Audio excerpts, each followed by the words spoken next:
El correísmo sufrió su peor derrota electoral desde 2006.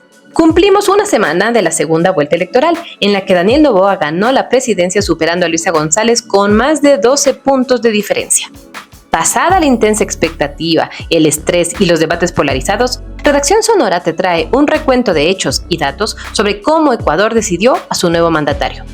Escrutadas el 100% de las actas, los datos confirman que el balotaje del 13 de abril fue el peor resultado electoral que haya sufrido el correísmo en las urnas desde el 2006, en que empezó su participación electoral como Movimiento Alianza País. Ninguno de sus candidatos presidenciales había perdido con tan amplio porcentaje de votos como Luisa González. De acuerdo a los datos del Consejo Nacional Electoral, el candidato a presidente Daniel Noboa le sacó una ventaja de más de 1 millón de votos a González. Noboa se impuso con el 55,63% de la votación, frente al 44,37% que obtuvo la candidata de la Revolución Ciudadana.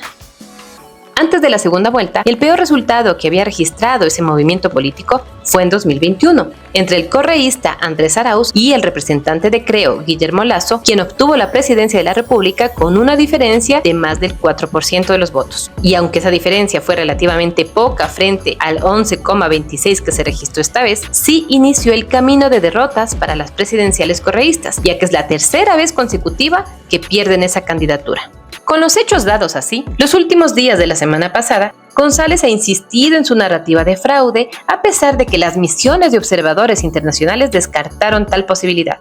La ex candidata denunció en redes sociales presuntas irregularidades como modificaciones de actas, incumplimiento del protocolo electoral en las juntas receptoras del voto, entre otras.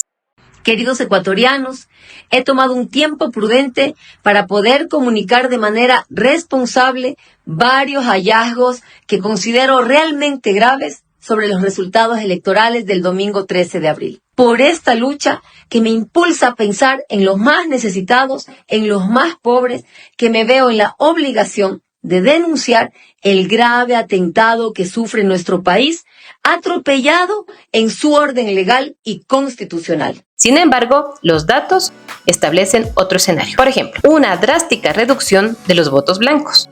En la primera vuelta, los votos blancos significaron el 2,16%. En la segunda vuelta, tan solo el 0,67% del electorado optó por esta alternativa.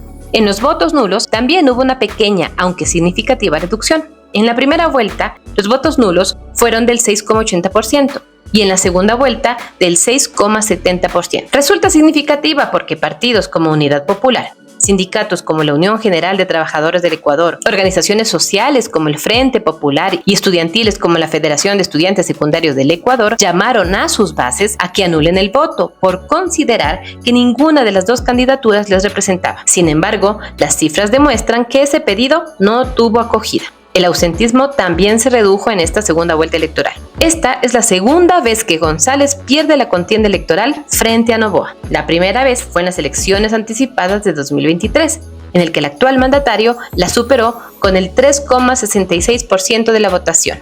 Para analistas y políticos de marketing, el correísmo cometió 2 errores directos y 1 indirecto que terminaron por afectar a su candidata presidencial. Los errores directos: hablar de una posible moneda alternativa al dólar y proponer la creación de grupos ciudadanos llamados gestores de paz, lo que fue asociado por la población con milicias civiles similares a las de Venezuela, Cuba y Nicaragua. La afectación indirecta fue el caso Ligados, que puso al descubierto una presunta trama del correísmo para, a través del Consejo de Participación Ciudadana, tomarse la institucionalidad. Compatriotas, lo que la Fiscalía General del Estado está haciendo es demasiado burdo. Sabe el gobierno de Noboa que va a perder las elecciones y la Fiscalía, acólita de Noboa, está militando la causa Ligados. Cuéntanos, ¿qué te parecieron estos datos? Síguenos en nuestras redes sociales.